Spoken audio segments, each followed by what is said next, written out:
Assalamualaikum warahmatullahi wabarakatuh. Pemirsa, tokoh agama dan tokoh masyarakat sepakat untuk melakukan sholat Idul Fitri di rumah masing-masing. Informasi selengkapnya dapat Anda saksikan sesaat lagi dalam Apa Kabar Parepare edisi kali ini. Bersama saya Jauhar Manikam dan saya Erni Rusdin. Dan pemirsa, jangan kemana-mana, mari kita saksikan Apa Kabar Parepare selengkapnya untuk Anda.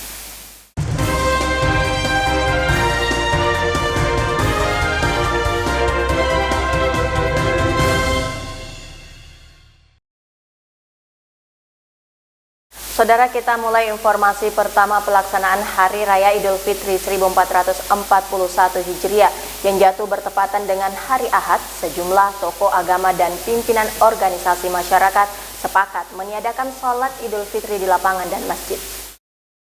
Majelis Ulama Indonesia atau MUI Kota Parepare bersama para pimpinan organisasi Islam di Kota Parepare kompak menyerukan untuk mengajak masyarakat yang beragama Islam di Kota Parepare agar menggelar sholat Hari Raya Idul Fitri 1441 Hijriah di rumah saja. Para tokoh agama tersebut mengajak warga masyarakat yang beragama Islam untuk mematuhi keputusan Wali Kota Parepare tentang pelaksanaan Idul Fitri 1 Syawal 1441 Hijriah di tengah pandemi wabah virus corona, seperti yang disampaikan oleh Ketua Majelis Ulama Indonesia, Dr. Kiai Haji Abdul Halim KLCMA. Menghimbau kepada saudara-saudara saya, kaum muslim dan muslimat, khususnya di Kota Parepare, yang akan menunaikan sholat Hari Raya Idul Fitri, agar melakukan sholat Hari Raya Idul Fitri masing-masing di rumah, tidak di masjid dan tidak pula di lapangan. Hal yang sama juga disampaikan Ketua Dewan Masjid Indonesia, Dr. Andes Haji Abdul Syafatiara MAG. Menghimbau kepada seluruh kaum muslimin muslimat agar supaya melaksanakan salat Idul Fitri di rumah masing-masing. Himbauan yang sama juga disampaikan Ketua Pengurus Daerah Muhammadiyah Parepare, Dr. Amaluddin M. Hum. Untuk tahun ini, sholat Idul Fitri dilaksanakan di rumah saja. Saya, Ketua Pimpinan Daerah Muhammadiyah Parepare, Amaluddin, menghimbau kepada kita semua, masyarakat Parepare, untuk tahun ini, ya Ramadan 1441 Hijriah, kita cukup berlebaran di rumah saja. Hal yang senada yang disampaikan pengurus Muhammadiyah atau Ketua Tanfisiyah NU Kota Parepare, Dr. Hannani MAG, juga menyampaikan hal yang sama. Pelaksanaan sholat Idul Fitrinya di rumah masing-masing. Hal ini dalam rangka supaya kita bersama seluruh masyarakat Kota Parepare memutus mata rantai penyebaran COVID-19. Harapan yang sama juga disampaikan Ketua Pengurus DDI Wal Irsyad Kota Parepare, Dr. Haji Syafaruddin Nurdin MAG, untuk melaksanakan sholat Idul Fitri di rumah saja. Pelaksanaan ibadah sholat Idul Fitri ini dilaksanakan di rumah saja. Dukungan melaksanakan sholat Idul Fitri di rumah saja juga disampaikan Ketua Wahdah Islamiyah Kota Parepare, Rudi Muryadi SS. Saya Rudi Muradi SS, MEC Dev, Ketua Dewan Pimpinan Wahdah Islamiyah Kota Parepare, mengajak kepada seluruh kaum muslimin dan muslimat dalam situasi wabah COVID-19 ini untuk melaksanakan sholat Idul Fitri 1441 Hijriah di rumah kita masing-masing. Insya Allah, hal ini yang terbaik bagi kita semuanya. Sementara, Ketua LDII Kota Parepare mengajak kepada warga masyarakat untuk tetap mengikuti arahan sesuai surat edaran Wali Kota Parepare terkait pelaksanaan sholat Idul Fitri di tengah pandemi COVID-19. Syahril Sandi, TV Peduli mengabarkan. Pemirsa, menjelang Lebaran, harga daging ayam kini meroket dari pantauan di Pasar Lekesi, Kota Parepare. Ayam potong kini dijual seharga Rp22.000 hingga Rp24.000 per kilogramnya. Sementara untuk eceran per ekornya dijual dengan harga Rp50.000 hingga Rp55.000.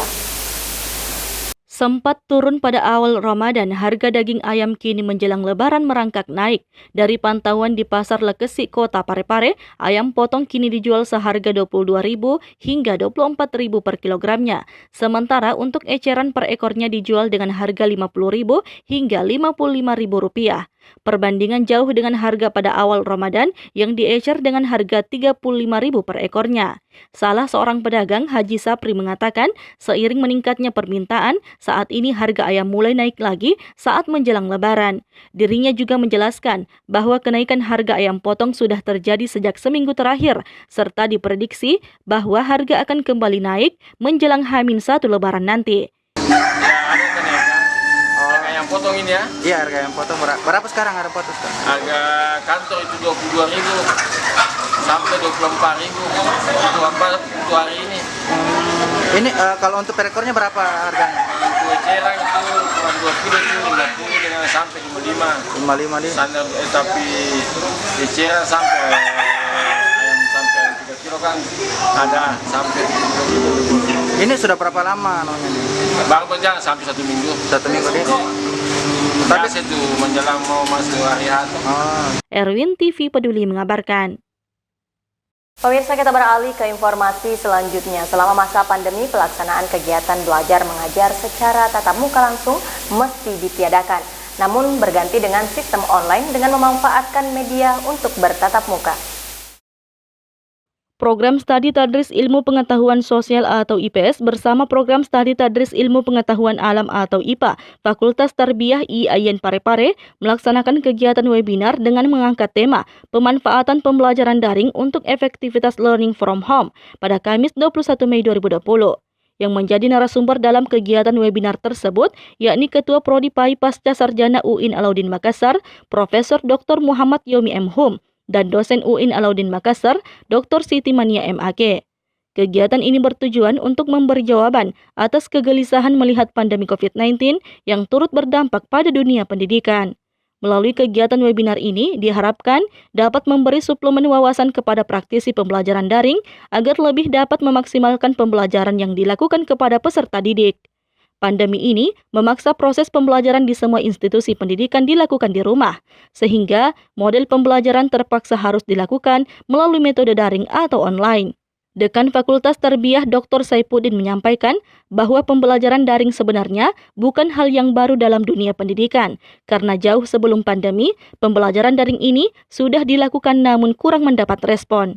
Kenapa saya mengatakan mempercepat?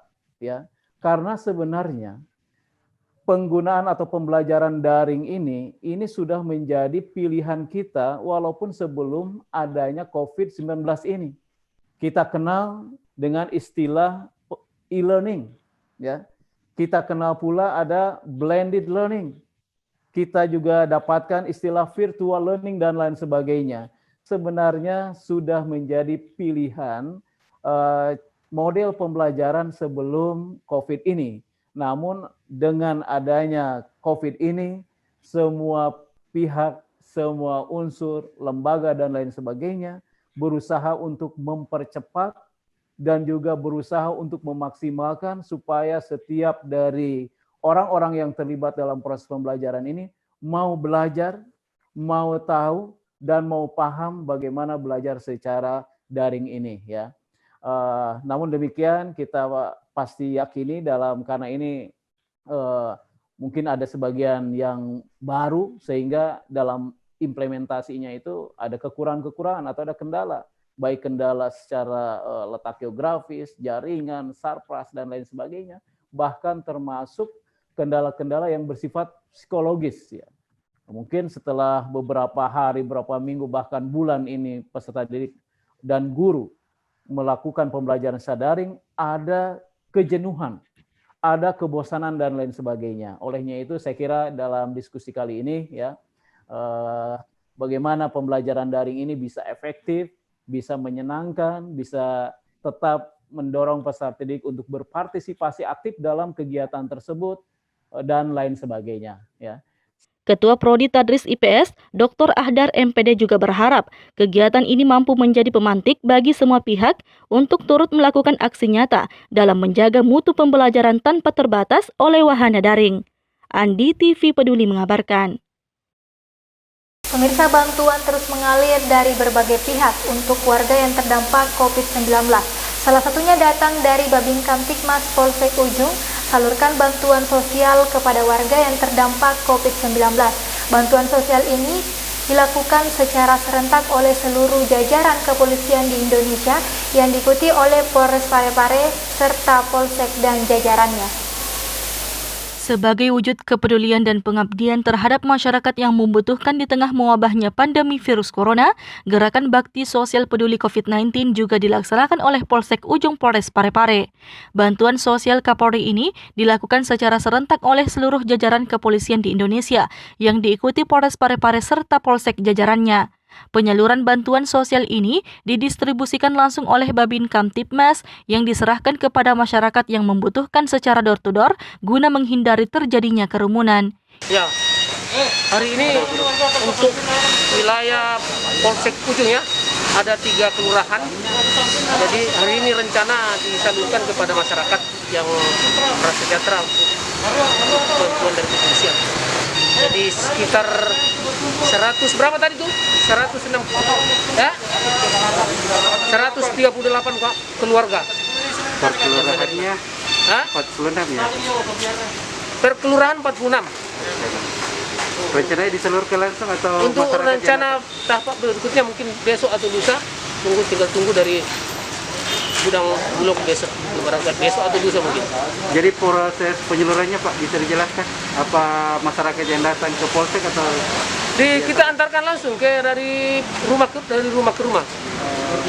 Jadi yang ngantarkan ini dari Babin Kamtibmasnya nanti dibantu sama rekan-rekan dari lain. Penyerahan bantuan sosial dilaksanakan sesuai dengan arahan Kapolri guna mengantisipasi dan memberikan empati kepada warga yang terdampak langsung di masa pandemi virus corona. Selain memberikan bantuan, dalam kesempatan ini juga para Babin Kamtibmas juga menggiatkan imbauan kepada masyarakat agar tetap menerapkan physical distancing, di antaranya tidak keluar rumah, menjaga jarak, jaga kebersihan dan kesehatan, serta selalu menggunakan masker di saat keluar rumah. Erwin TV Peduli mengabarkan. Masih bersama kami dalam Apa Kabar Parepare, Saudara. Partai Golkar kembali membagikan 200 paket sembako bagi warga yang tidak mampu dan terdampak COVID-19. Penyaluran bantuan ini dilakukan sesuai dengan protokol pencegahan COVID-19. Di penghujung Ramadan, DPD 2 Partai Golkar Parepare kembali menggelar aksi sosial dengan menyalurkan bingkisan lebaran berupa ratusan paket sembako kepada warga yang tidak mampu dan terdampak wabah COVID-19.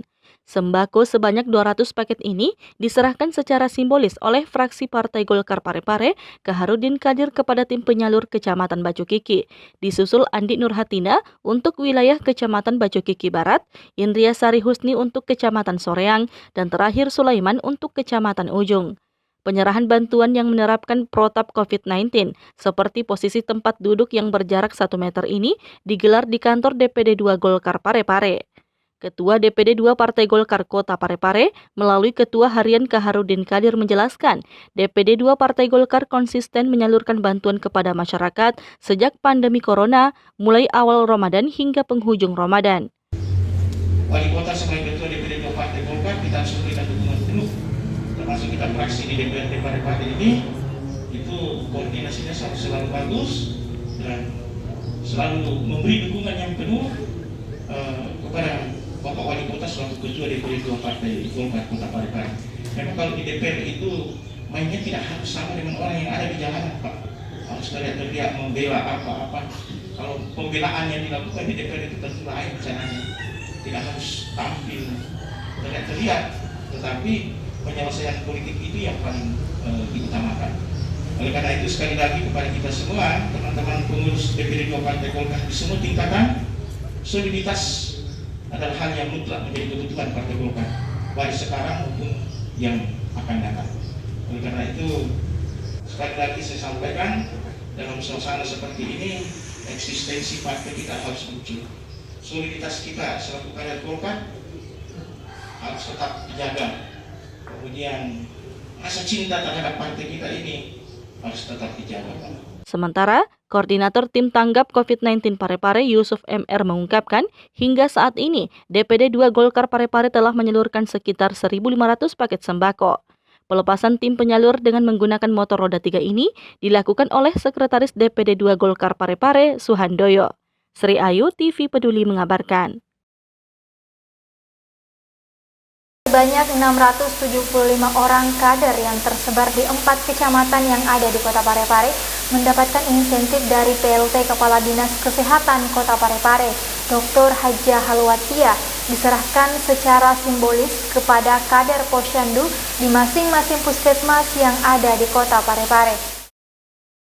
PLT Kepala Dinas Kesehatan Kota Parepare Dr. Hajah Halwatiah secara simbolis menyerahkan insentif kepada kader Posyandu di Gedung Baruga Kompleks Rumah Jabatan Wali Kota yang juga posko gugus tugas percepatan penanganan COVID-19 Kota Parepare pada Jumat 22 Mei 2020. Dr. Hajah Halwatiah yang juga juru bicara penanganan COVID-19 Kota Parepare mengungkapkan bahwa penyerahan insentif ini ditujukan kepada 675 orang kader yang tersebar di 4 kecamatan yang telah diserahkan secara simbolis. Insentif kepada kader Posyandu akan dituntaskan hari ini juga di masing-masing puskesmas. Kader Posyandu itu dari 4 kecamatan berjumlah 675 orang. Dan hari ini kita berupaya untuk semua itu sudah terbagi habis. Jadi tadi kami hanya menyerahkan secara simbolis perwakilan dari masing-masing kecamatan 1 orang. Penyerahan insentif kepada kader Posyandu sekota Parepare ini turut dihadiri Asisten 3 Administrasi Umum Haryanto Esos MM, serta Kepala Bidang Keuangan Daerah Kota Parepare Jamaluddin Ahmad, serta Kepala Puskesmas sekota Parepare. Syahril Sandi, TV Peduli mengabarkan. Terima kasih pemirsa, Anda masih tetap setia bersama kami. Warga yang bermukim jauh dari keramaian kadang terlupakan, padahal mereka juga merasakan dampak dari pandemi. Baru-baru ini Kodim 1405 Maluse Tasi menyasar pulau terluar Kabupaten Baru, tepatnya Pulau Panikian, untuk membagikan paket sembako kepada warga. Sebagai bentuk kepedulian sesama dalam menghadapi pandemi COVID-19 saat ini, berbagai kegiatan sosial gencar dilakukan, salah satunya dari personil TNI jajaran Kodim 1405 Maluse Tasi. Selain membagikan sembako di Kota Parepare dan Kabupaten Baru, kali ini yang menjadi sasaran bakti sosial mereka, yakni warga yang bermukim di Pulau Panikiang, pulau luar yang masih menjadi wilayah Kabupaten Baru. Pembagian paket sembako ini sebagai wujud kepedulian dari para anggota TNI untuk membantu sesama yang terdampak secara ekonomi akibat wabah COVID-19, serta untuk membantu kebutuhan menjelang Idul Fitri bagi warga yang bermukim di pulau tersebut. Dipimpin langsung oleh Komandan Kodim 1405 Maluse Tasi, para personil TNI ini menyalurkan bantuan sembako kepada warga yang prasejahtera dengan cara door-to-door ke rumah-rumah warga. Dilansir dari Humas Kodim 1405 Maluse Tasi, Komandan Kodim Letnan Kolonel Kavaleri Ali Syaputra Siregar menyampaikan bahwa pemberian bantuan sembako tersebut sebagai bentuk untuk membantu warga yang prasejahtera yang berada di Pulau Panikiang. Tak lupa dirinya mengajak kepada masyarakat untuk tetap menjaga lingkungan agar tetap bersih. Erwin, TV Peduli mengabarkan. Pemirsa, Kapolsek Ujung Polres Parepare AKP Muhammad Aris dengan tegas menghimbau kepada seluruh lapisan masyarakat agar selalu waspada dan saling bersinergi. Mengingat dalam situasi jelang Lebaran saat ini, biasanya warga pun tak luput dari intaian tindak kejahatan, khususnya masyarakat Muslim yang ada di Kota Parepare. Selain menghadapi pandemi COVID-19, masyarakat Muslim khususnya di Kota Parepare juga menyambut Hari Raya Idul Fitri 1441 Hijriah yang diperkirakan akan jatuh pada Minggu 24 Mei 2020 mendatang. Mengingat dalam situasi tersebut, biasanya warga pun tak luput dari intaian tindak kejahatan. Menanggapi hal tersebut, Kapolsek Ujung Polres Parepare AKP Muhammad Aris dengan tegas menghimbau seluruh lapisan masyarakat agar selalu waspada dan saling bersinergi. Dirinya mengingatkan tidak akan segan memberi tindakan tegas bagi siapapun yang melakukan tindak kejahatan terlebih dapat mengganggu ketertiban dan keamanan di wilayah hukum Polsek Ujung. Oleh karenanya, dirinya menghimbau kepada seluruh warga masyarakat untuk ikut berpartisipasi menjaga keamanan lingkungannya. Adapun cara untuk mengantisipasi terjadinya tindak kejahatan yaitu dengan cara selalu waspada dalam setiap melakukan aktivitas, baik saat berkendara, saat di rumah maupun saat bekerja.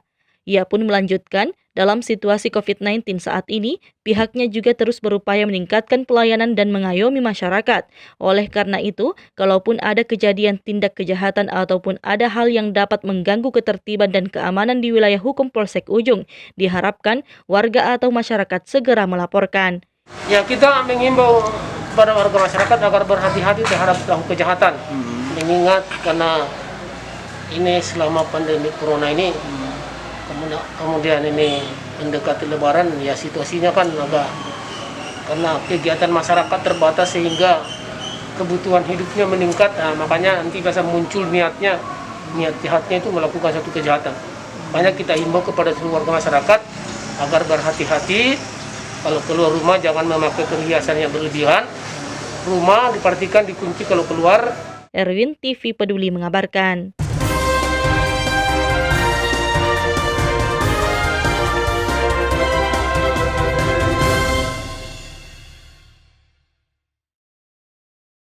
Dan pemirsa, informasi tadi sekaligus menjadi akhir dari kebersamaan kita untuk saat ini.